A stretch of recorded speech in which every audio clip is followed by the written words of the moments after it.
RG Kaur medical college హాస్పిటల్లో జరిగిన సంఘటన మాత్రం ఇప్పటికీ కూడా ఎవరికి మింగుడు పడని సంఘటన. Obviously this enraged lot of people. చాలా మంది కోపంగా ఉన్నారు. ఇది ఒక మనిషి ఇంకొక మనిషి మీద చేసిన దాడి కాదు, 2-3 వ్యవస్థలు కలిసి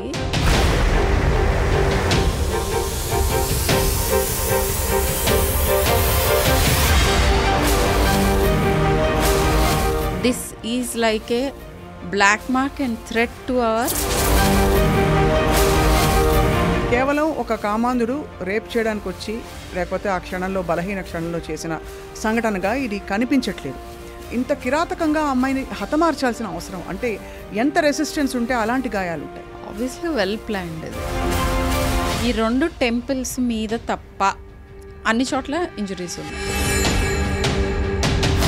నైట్ డ్యూటీస్ చేసేవాళ్ళు ఇలా సెమినార్ హాల్కి వెళ్ళి రెస్ట్ తీసుకోవడం అనే ఒక ఈ ఈవెంట్ ఏదైతే ఉందో is it normal? Basic sanitary. Seminar హాల్కి వెళ్ళడం అన్నది అనుకోకుండా వెళ్ళి అక్కడ ఇరుక్కుపోయిన సంఘటనగా అనిపిస్తోందా? సో ఆమె అక్కడికి ఆ సమయంలో అదే exactly was she led there. ఇంత దురదృష్టకరం ఏమిటంటే అతను కాలర్ ఎగరేసి ఏం చేసుకుంటారు చేసుకోండి అని ఒక అక్యూజ్డ్ బయటికి వచ్చి చెప్పి నేనే చేశానని అన్న మనిషి తర్వాత he pleaded not guilty.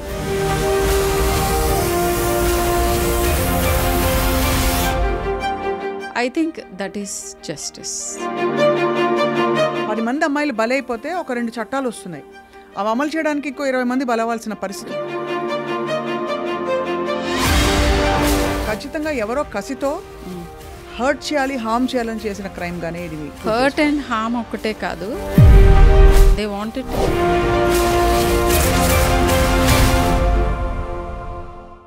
Welcome to this special interview exclusively on I dream. నిజమే, ప్రతి 16-17 సెకండ్లకి మన దేశంలో ఒక అత్యాచారం జరుగుతుందని చెప్పి రికార్డ్స్ చెప్తున్నాయి. నిజమే, చాలా క్రైమ్స్ అసలు మన నోటీస్కి రాకుండా కూడా వెళ్ళిపోతుంటాయి. కానీ ఆర్జీ కౌర్ మెడికల్ కాలేజ్ హాస్పిటల్లో జరిగిన సంఘటన మాత్రం ఇప్పటికీ కూడా ఎవరికి మింగుడు పడని సంఘటన. అంత కిరాతకంగా దారుణంగా ఒక ఆస్పైరింగ్ డాక్టర్ అంటే ఒక మెడికోని ఇంత దారుణంగా రేప్ చేసి చంపవలసిన అవసరం ఏమిటి? ఇది నిజంగా కామాంధుడి ఒక చర్య అని అనుకోవాలా, లేక నిజంగా దీని వెనకాల ఇంకా ఇతరత్ర కారణాలు ఉన్నాయా? All of the nation, the entire nation is reacting on this. I have with me అందరికీ సుపరిచిత pediatrician and from the medical fraternity తన గళం విప్పి ఈ విషయంపై ఇప్పటికే మాట్లాడిన doctor Sharmila from Apollo hospitals. Doctor Sharmila గారు నమస్కారం అండి. Yeah, so obviously this enraged lot of people. చాలామంది కోపంగా ఉన్నారు. మీరు ఎంతవరకు దీన్ని సమాధాన పడగలిగారు అంటే ఇలా జరిగిందని? సమాధానం పడటం అనేది అసలు జరగని విషయం. అవును, ఎందుకంటే I mean simple. First thing is I think men సమాధానం పడలేరు, విమెన్ సమాధానం పడలేరు. మెన్కి ఒక mother, sister, wife, child, grandchild, విమెన్తో కనెక్షన్ ఉంటుంది కదా. అవును. అండ్ విమెన్ అయితే సమస్య లేదు, right from their own self. All of us, I am sure. Swapna, if I can take the liberty, Meeru, what is your first reaction?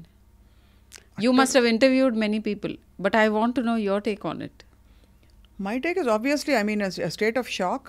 But మళ్ళీ ఒక విధమైన అంటే మళ్ళీ జరిగిపోయిందా అనే ఒక హెల్ప్లెస్నెస్ కూడా వచ్చింది. అది కూడా మనం ఊహించని పరిస్థితుల్లో జరుగుతాయి సంఘటనలు. బికాజ్ ఈసారి బస్ స్టాపుల్లో జరుగుతుందంటే బస్ స్టాపుల చుట్టూ గస్తీ పెట్టేస్తారు, ఇంకెక్కడో జరుగుతుంటే అది చేస్తారు. ఇదేంటంటే ఇక్కడ విద్యా సంస్థ లేకపోతే ఒక హాస్పిటల్ ప్రాంగణం అంటే చాలా సేఫ్ అండ్ పవిత్రం అని భావిస్తాం మనం. మరి ఇది అంటే దట్స్ వై ఇది ఈ ఒక్కటే దీని గురించి ఎందుకు అంత ఎక్కువ అవుట్ క్రై జరుగుతుందంటే 2 రీజన్స్. ఒకటి ఏంటంటే అంటే ఇది అభయ అంటున్నారు, ముందు నిర్భయ ఏం జరిగింది, అప్పటికి ఇంకా ఒక చిన్న వాయిస్ పక్క నుంచి అనే ఆస్కారం ఉంది నిర్భయ గురించి. ఏమన్నారంటే ఆ టైంలో అర్ధరాత్రి బస్సులో ఎవరికి చెప్పకుండా ఒంటరిగా అని కొన్ని స్టీరియోటైప్ చేశారు, కొన్ని కమెంట్స్ వచ్చినాయి. దీనికి ఏమనగలరు? సమాధానం చెప్తాం. హాస్పిటల్లో డ్యూటీ చేస్తూ ఉండగా డ్యూటీ అవర్స్లో జరిగినది ఇది.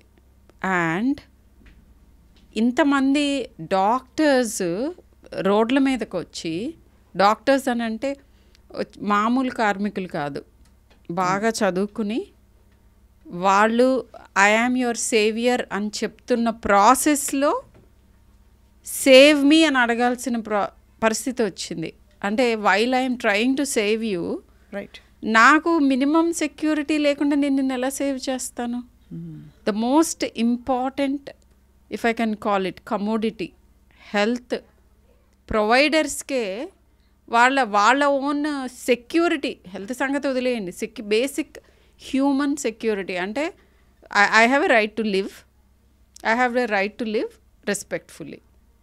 మీరు ఆ రెండోది వదిలేసిన ఫస్ట్ ఇది రైట్ టు లివ్ కూడా లేదు కదా ఇప్పుడు. అవును, అది కూడా నేను పనిచేస్తున్న ఎన్వైరన్మెంట్లో. ఇంకా ఇంతకంటే అంటే ఇంకా రేపు ఇంటి లోపలికి వచ్చి కూడా ఇలా ఇంటి లోపలికి వచ్చి చేసినట్టే కదా, అది నాకు ఇంటితో సమానం. నేను 36 hours అక్కడ ఉన్నాను అని అంటే probably average of a week చూసుకుంటే పోస్ట్ గ్రాడ్యుయేట్ డాక్టర్ ఇంట్లో ఉన్న టైం కంటే హాస్పిటల్లో ఎక్కువ టైం ఉంటారు. అవును. సో మరి అక్కడ సెక్యూరిటీ లేకపోతే ఏంటన్నట్టు. కరెక్ట్. అది నెంబర్ 1. నెంబర్ 2 ఈజ్ అంటే పర్సనల్గా if I have to say what I felt, దీని మూలన నాకు అనిపించింది ఏంటంటే ఓవరాల్గా మొత్తం అంతా ఇనీషియల్ రియాక్షన్ ఏంటంటే ఓ మై గాష్ అని, ఎట్ అగైన్ మీరు అనుకున్నట్టే మళ్ళీ ఇంకోటి, అమ్మో ఇంత భయంకరంగానా, ఇవన్నీ నార్మల్గా అందరికీ అనిపించేవి. బట్ ఇవన్నీ క్లోజ్గా ఫాలో అవుతూ వెళ్తూ ఉంటే ఐ థింక్ అందరం మనం రియాక్ట్ అవ్వాల్సిన అవసరం ఎందుకుందంటే ఆవిడ డాక్టర్ అనో లేకపోతే ఒక ఆడామెకి జరిగిన దీని గురించి కాదు. డెఫినెట్గా కాస్తో కోస్తో దీన్ని ఫాలో అవుతున్న వాళ్ళకి నార్మల్ ఐక్యూ ఉంటే చాలు, అర్థమవుతుంది ఇది ఒక మనిషి ఇంకొక మనిషి మీద చేసిన దాడి కాదు, ఒక వ్యవస్థ, 2-3 వ్యవస్థలు కలిసి మన అంటే ఇక్కడ ఒక అమ్మాయిని షోకేస్ చేస్తున్నారు కానీ 2-3 వ్యవస్థలు చాలా ఇంపార్టెంట్ వ్యవస్థలు మన కంట్రీలో ఉన్నవి సరిగ్గా ఫంక్షన్ అవ్వట్లేదు. అది ఇవాళ అక్కడ జరిగింది కానీ రేపు ఇలాంటి మాల్ ఫంక్షన్స్ తొందరగా ఎగ్జాంపుల్ కింద తీసుకుని మెల్లగా మొత్తం కంట్రీని ఎన్గల్ఫ్ చేస్తాయి. కరెక్ట్. ఇక్కడ ఇంకొక విషయం చెప్పాలి నేను, అంటే ఇది స్ట్రాంగ్ వర్డ్ అనిపిస్తుందేమో కానీ this is like a black mark and threat to our national security. ఎందుకంటున్నానంటే ఇది ఇంకా నేషనల్ సెక్యూరిటీ అని అంటే ఎందుకు అంటున్నానంటే అంత పెద్ద వ్యవస్థల అంత చిన్న భిన్నం అయిపోతే ఆబ్వియస్గా మనందరం సెక్యూర్ కాదు కదా. ఇంకా నేషనల్ సెక్యూరిటీ అంటే ఒక గన్ను పట్టుకుని బార్డర్లో ఎవరో ఒక సోల్జర్ మన మీద ఇన్వైట్ చేసి మనం చంపటం ఒక్కటే కాదు, లోపల నుంచి ఇది ఇంకా చాలా కష్టమైన వార్. అవును, ఫైట్ చేయటానికి ఇది చాలా కష్టమైన వార్. ఎందుకంటే మన పక్కనే మనతోనే ఉంటూ మనందరినీ ఎఫెక్ట్ చేసే విషయం ఇది. ఇక్కడ అఫ్కోర్స్ చాలా యాంగిల్స్ నుంచి వచ్చిన ఇన్ఫర్మేషన్ ఒక విధమైన ambiguity and also lack of transparency వల్ల చాలా విషయాలు కథలు అల్లుకుంటున్న పరిస్థితులు వస్తున్నాయి. But of course one of the very కొట్టొచ్చినట్టు కనిపించే విషయం కేవలం ఒక కామాంధుడు రేప్ చేయడానికి వచ్చి లేకపోతే ఆ క్షణంలో బలహీన క్షణంలో చేసిన సంఘటనగా ఇది కనిపించట్లేదు. దానికి కారణం మొదట ఇమీడియట్గా 150 ml ఆఫ్ స్పర్మ్ ఉంది, ఒకళ్ళు కాదు ఇంకా ఎక్కువ మంది ఉన్నారనే ఒక ఇది. రెండోది సీసీటీవీ ఫుటేజ్లో అసలు ఎవరూ కనిపించలేదు, ఒకళ్ళే కనిపించారని ఇంకోటి, అంటే అంతకుముందే లోపల మిగతా వాళ్ళు దాక్కుని ఉన్నారా అనే క్వశ్చన్ ఒకటి. మూడోది ఒక మాజీ ప్రిన్సిపల్ ఇన్వాల్వ్మెంట్, ఆయన కరప్షన్ ఛార్జెస్ ఒకటి. నాలుగోది అసలు ఇంత కిరాతకంగా అమ్మాయిని హతమార్చాల్సిన అవసరం అంటే ఎంత రెసిస్టెన్స్ ఉంటే అలాంటి గాయాలు ఉంటాయి. వీటికి సమాధానాలు లేవు. మీరు ఒక మెడికల్ ప్రొఫెషనల్గా చెప్పండి శర్మిల గారు, తన కేసు ప్రైమా ఫేసి చూస్తే మీకు ఏమనిపిస్తుంది? ఆబ్వియస్లీ వెల్ ప్లాన్డ్, ఇది వెల్ ప్లాన్డ్ కాబట్టే FIR happened so many hours after the death. Right. First information to the పేరెంట్సే చాలా ఉల్టా పుల్టా. అవును. From the hospital. That never happens in a hospital. ఇప్పుడు హాస్పిటల్ ఏదో మెడికల్ కాలేజ్లో ఉన్నప్పుడు నేను చదువుకుంటున్నప్పుడు పిల్లలు మేము హాస్టల్లో ఉన్నాం, హాస్టల్లో ఎవరికో ఒంట్లో బాగాలేదు, ఫోన్ కాల్ వెళ్తుంది, చెప్తారు మీ పాపకి ఒంట్లో బాగాలేదు లేకపోతే మీ అమ్మాయికి ఒంట్లో బాగాలేదు, వెల్ అహెడ్ చెప్తారు. హాస్పిటల్లో డ్యూటీలో ఉండి కపుల్ ఆఫ్ అవర్స్ ముందే వాళ్ళ పేరెంట్స్తో మాట్లాడి ఒంట్లో బాగాలేదు వితిన్ మినిట్స్ సూసైడ్ అనేది ఆ మాట అనకుండా ఉంటే మీరు త్వరగా రావాలి, there is something very bad news for you అని చెప్పటం వేరు. సూసైడ్ అని అన్నారు ఎవరైతే హాస్పిటల్ అథారిటీస్ అంటే ఏదర్ డాక్టర్స్ ఉంటారు లేదా మెడికల్ ప్రొఫెషన్లో ఇన్వాల్వ్ అయిన వాళ్ళే. వాళ్ళంతా బుర్రలేని వాళ్ళైతే కాదు కదా, అంటే చూస్తే తెలిసిపోతుంది కదా ఇక్కడ ఇంజరీస్ అయ్యాయి అని చెప్పి. అంటే పని కట్టుకుని ఒక అబద్ధం చలామణి చేసే ప్రయత్నం చేశారు, అక్కడి నుంచి అనుమానాలు మొదలయ్యాయి. ఇంకా అంతే, అదే that is the start and end of the whole thing. ఇప్పుడు ఇంకొకటి అడుగుతాను, అంటే మామూలుగా అసలు మెడికల్ నైట్ డ్యూటీస్ చేసేవాళ్ళు ఇలా సెమినార్ హాల్కి వెళ్ళి రెస్ట్ తీసుకోవడం అనే ఒక ఈ ఈవెంట్ ఏదైతే ఉందో, is that normal? See I'll tell you something. ఇప్పుడు government medical colleges best colleges in the country to learn, ఎందుకంటే immense amount of material to learn. కానీ ఈ ఎమ్యూనిటీస్ ఫర్ డాక్టర్స్ కానీ ఇన్ఫాక్ట్ ఫర్ పేషెంట్స్ కూడా they are not the best ones. దాని గురించి మనం పెద్ద దాచుకోవాల్సింది ఏం లేదు ఇక్కడ. సో ఒక ప్రాపర్ డ్యూటీ రూమ్ ఉండి ప్రాపర్ డ్యూటీ రూమ్స్లో ఈ అవర్స్లో మీరు హ్యాపీగా పడుకోవచ్చు, ఇలాంటి పరిస్థితి ఎప్పుడూ లేదు. అవును, ఎప్పుడూ లేదు. సో ఎక్కడ ప్లేస్ కనిపిస్తే అక్కడ పడుకోవటమే, ఎక్కడ ప్లేస్ కనిపిస్తే అక్కడ కూర్చోవటమే. రైట్. బేసిక్ శానిటరీ బాత్రూమ్సే ఉండవు. అవును, బాత్రూమ్స్ లేని చోట్ల నీకు బెడ్లు హ్యాపీగా నిద్రలు ఇవన్నీ అసలు out of question. So seminar రూమ్లో పడుకోవటం అని అంటే మరి 36 గంటల తర్వాత కూర్చుని ఎక్కడో చోట గోడన అనుకుని కూడా నిద్రపోగలరు. That such things do happen. ఇది అడగడానికి కారణం ఏంటంటే సెమినార్ హాల్కి వెళ్ళడం అన్నది అనుకోకుండా వెళ్ళి అక్కడ ఇరుక్కుపోయిన సంఘటనగా అనిపిస్తోందా? అంటే ఆల్రెడీ కొంతమంది అక్కడ ఉండడము, లేకపోతే ఒకళ్ళే ఉండడము, ఒకళ్ళు ఫాలో అవ్వడము, అండ్ ఆ తర్వాత శవమై దర్శనం ఇవ్వడం నెక్స్ట్ మార్నింగ్ ఆవిడే. దాన్ని how do you peace those? నాకు అంటే like about this case in particular అయితే ఈచ్ వన్ థింగ్ ఆబ్వియస్గా నేను I'm not an investigative person or anything like that, but ఒక చోట బేసిక్గా అది ప్రీ ప్లాన్డ్ అని తెలిసే థింగ్స్ చాలా జరిగినాయి. సో ఆమె అక్కడికి ఆ సమయంలో ఎందుకు వెళ్ళింది అనేది చెప్పడం కష్టం. అదే ఎగ్జాక్ట్లీ అందుకే అడిగాను. Was she led there? అదే అడుగుతున్నాను, అందుకే but I'm not the right person to say that. But కానీ can people sleep in odd places in the hospital? Obviously. మరి నువ్వు 36 గంటలు 48 గంటలు I shouldn't be saying this. కొన్ని very good institutes, premier institutes of the కంట్రీలో వాళ్ళు వారానికి ఒకసారి స్నానం చేయటం అలాంటివి కూడా జరుగుతాయి. అంత హెవీ లోడ్ ఆఫ్ వర్క్ ఉంటుంది. నైట్ షిఫ్ట్స్ చేసిన వాళ్ళకి, పీజీ స్టూడెంట్స్కి చాలా ఉంటుంది కదండి. ఎప్పుడు తెల్లారుతుంది, ఎప్పుడు పొద్దుగూగుతుంది తెలియకుండా గడపాల్సి వస్తుంది ఫస్ట్ ఇయర్ ఆఫ్ పోస్ట్ గ్రాడ్యుయేషన్లో in certain branches, in certain colleges, just because of the sheer volume of work. అలాంటిది ఇంత దురదృష్టకరం ఏమిటంటే అతను కాలర్ ఎగరేసి ఏం చేసుకుంటారు చేసుకోండి అని ఒక అక్యూజ్డ్ బయటికి వచ్చి చెప్పి నేనే చేశానని అన్న మనిషి తర్వాత he pleaded not guilty. But of course ఇక్కడ మన నాగేశ్వరరెడ్డి గారు కూడా సభ్యులైన ఒక కమిటీ వేసింది గౌరవ సుప్రీంకోర్టు దీన్ని ఇన్వెస్టిగేట్ చేయాలని. What do you think will be justice Sharmila గారు ఇందులో? I don't think, I mean, anyone can give justice for what happened.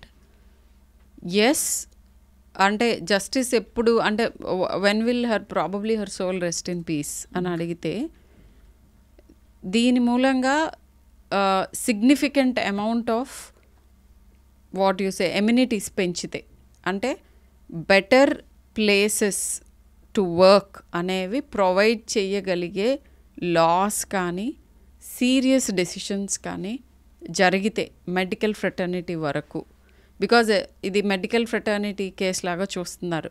When in fact I don't agree to that. ప్రతి విమెన్కి సెక్యూరిటీ రిస్క్ ఉంది, అది అందరికీ తెలిసిన విషయమే.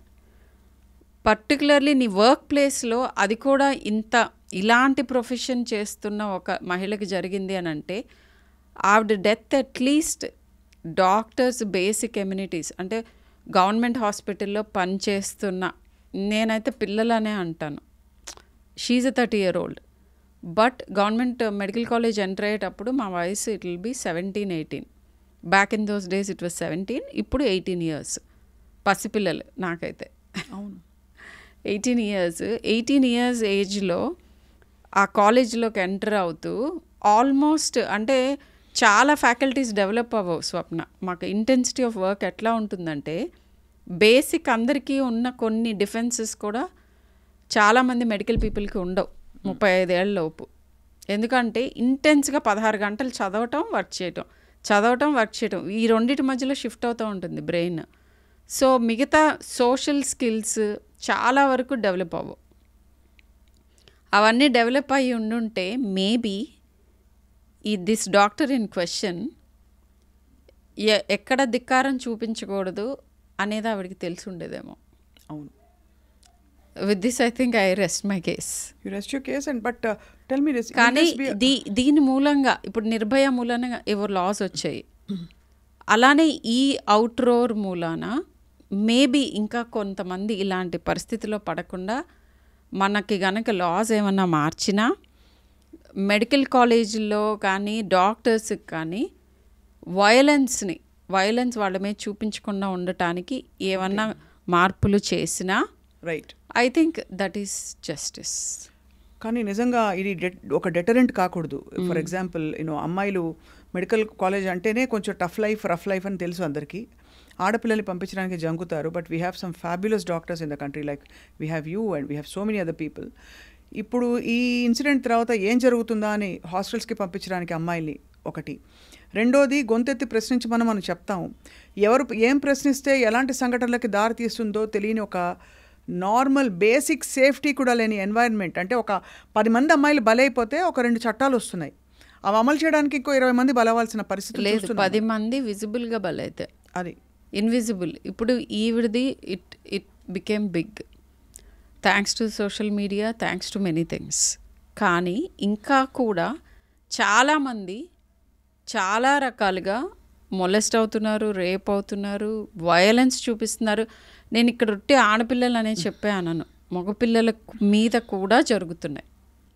కానీ రిలేటివ్లీ మనకి ఆడపిల్లల మీద డెఫినెట్గా ఎక్కువ జరుగుతున్న మాట వాస్తవం. అండ్ నిజంగా గుండె తరుక్కుపోతుంది డాక్టర్ షర్మిల. అమ్మాయి వాట్ ఎవర్ నంబర్ ఆఫ్ ఎన్ని మినిట్స్ జరిగిందో అది whole thing before she gave her last breath after fighting, గుండె తరుక్కుపోతుంది to imagine what she would have done. అంటే అవన్నీ నేను చదివితే లైక్ పోస్ట్ మార్టం రిపోర్ట్ కానీ which also I think is modified. But ఏమని ఉండేది పోస్ట్ మార్టం రిపోర్ట్లో? అంటే మల్టిపుల్ ఒక 14 to 16 ఇంజురీస్ ఉన్నాయి. అంటే ఒక్క సెంటెన్స్లో చెప్పాలంటే ఈ 2 టెంపుల్స్ మీద తప్ప ఈ ప్లేస్ తప్ప అన్ని చోట్ల ఇంజురీస్ ఉన్నాయి.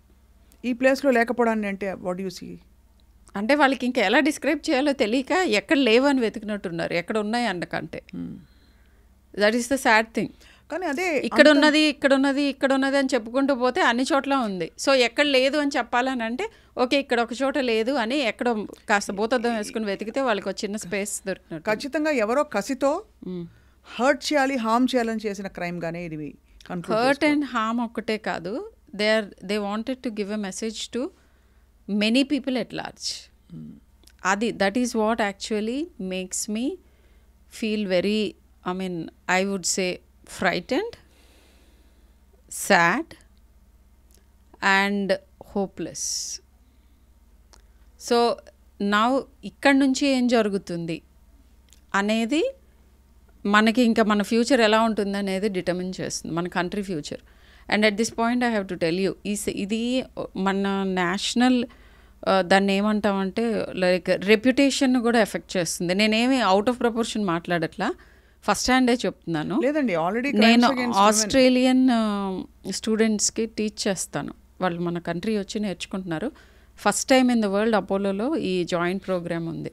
ఎంబీబీఎస్ స్టూడెంట్స్ మన దగ్గరికి వచ్చి ఇవి అన్నీ నేర్చుకుని వెళ్తున్నారు అనమాట. 6 months మన దగ్గర పోస్ట్ అవుతారు. సో ఐ వాజ్ ఆస్క్డ్, దీని తర్వాత ఒకరోజు I had to take a session on Zoom 2 students in Australia. ఆ యూనివర్సిటీ వాళ్ళు నన్ను మాట్లాడమన్నారు. మా పిల్లలు భయపడుతున్నారు, what do you have to say about this are they safe అని అడిగారు నన్ను. So this is a reflection of what will happen to the country. నేను ఇందాక అన్నది ఇది ఒక ఐసోలేటెడ్ ఇన్సిడెంట్ కాదు. సో ఆ తర్వాత ఏం చేస్తారు, ఇదే ఇంటర్నేషనల్ మీడియాలో మాట్లాడుతున్నారు. మాట్లాడిన దగ్గర నుంచి అందరూ గూగుల్ చేయటం మొదలు పెడతారు ఇండియాలో విమెన్ సేఫ్టీ గురించి. గూగుల్ చేస్తూ ఉంటే ఆబ్వియస్గా మనం అన్నీ బయటకు వస్తాయి. అండ్ ఈ 16 సెకండ్లు సరిపోదు, ప్రతి 16 ఇది క్రైమ్ రికార్డ్స్ చెప్తున్న ఇదనమాట. 2022లో లాస్ట్ క్రైమ్ రికార్డ్స్ ఉన్నాయి, అవే పెథటిక్గా ఉన్నాయి. సో 50 ఆల్మోస్ట్ లైక్ 54 కేసులు per every hour or something like that registered. ఇంకా అన్రిజిస్టర్డ్ ఎన్ని ఉంటాయో కష్టం. So that is very sad. And ఇది కనుక if this is the sacrifice that, అంటే ఇంత జరిగితే నన్నా ఏమన్నా చేంజ్ అవుతుందా లేదా ఇది ఇంకా జరగాల, ఐ డు నాట్ నో. నేను చెప్తాను అని అంటే again as a pediatrician if I have to talk about this, పిల్లలతో టచ్లో ఉండండి, కాన్స్టెంట్గా మాట్లాడుతూ ఉండండి. అండ్ వాళ్ళకి ఏ రకమైన ఆందోళనకు గురవుతున్నారు, ఏంటి అబ్జర్వేషన్స్ అనేవి వినండి. ఇక్కడ I will tell you something very interesting. Neuro సైన్స్లో చాలామంది అడుగుతూ ఉండుంటారు స్వప్న మిమ్మల్ని, కాన్స్టెంట్గా నన్ను పేషెంట్స్ అడిగే క్వశ్చన్ ఏంటంటే, మా పిల్లలు మేము చెప్పింది వినట్లా. This is the constant complaint. So I'm sure every parent will say this at some point, అబ్బా ఏం చెప్పినా వినరు వీళ్ళు. సో వినాలి అంటే ఏం చేయాలని అడుగుతారు, అడగరు చాలామంది. ఇన్ఫ్యాక్ట్ వాళ్ళ ఓన్ డివైస్ చేస్తూ ఉంటారు. 2 పాయింట్లు చెప్తాను ఇక్కడ. ఏమిటి అని అంటే 20 నిమిషాల పాటు ఎవ్రీడే, ఈ నంబర్స్ అన్నీ నేను ఫ్యాబ్రికేట్ చేసినవి కాదు, ఇది స్టడీస్ తర్వాత చెప్పినాయి. అట్లీస్ట్ 20 minutes ఎవ్రీ డే మీ పిల్లలతో మీరు స్పెండ్ చేయాలి, అది ఫస్ట్ రూల్. సెకండ్ రూల్, ఆ 20 నిమిషాలలో మీరు చెయ్యకూడనివి కొన్ని ఉన్నాయి. ఏమిటి అని అంటే ఒకదాని తర్వాత ఒకటి క్వశ్చన్లు వేయటం, రెండోది వాళ్ళు చెప్పే వాటన్నిటికీ మీ అభిప్రాయాలు ఇమ్మీడియట్గా చెప్పేసేయటం, అండ్ భాషణలు ఇవ్వటం. ఈ 3 చేయకుండా 20 నిమిషాలు స్పెండ్ చేయండి. ఈ 3 తర్వాత ముందో ఇంకెప్పుడోనో చేసుకోండి. ఒక 20 నిమిషాలు just hear, listen. 20 minutes of active listening, ఇది రిలేషన్షిప్స్ని బిల్డ్ చేస్తుంది. యాక్టివ్ లిజనింగ్ అంటే ఏమిటి అని అంటే, నాకు ఈ 20 minutes నేను నీతోనే ఉంటా. మీకు తెలిస్తే కనుక వాళ్ళకి ఇష్టమైనది పని ఏంటి అనేది చైల్డ్ ఏజ్ బట్టి డిఫరెంట్గా ఉంటాయి. ఆ యాక్టివిటీ అన్నా చేయొచ్చు, లేదా జస్ట్ కూర్చోండి, వాళ్ళని కబుర్లు చెప్పమనండి, దట్స్ ఇట్. వినండి. వాళ్ళు చెప్పే వాటిలో చాలా ఇన్ఫర్మేషన్లో మనకి ఇమ్మీడియట్గా ఇలా నువ్వు ఫీల్ అవుతున్నావు, మనకి ఏంటంటే ఆత్రం అనమాట, వాళ్ళని హెల్ప్ చేయాలి అని. నీకు ఇలా అనిపిస్తుందా, అది రైట్ కాదు, నువ్వు ఇలా ఆలోచించు. ఇలా అనిపిస్తుందా, అయితే ఇలా చేసి చూడు. ఈ 2 చెప్పకుండా ఏ పేరెంట్ ఉండరు. అవును, నేను కూడా చేస్తాను.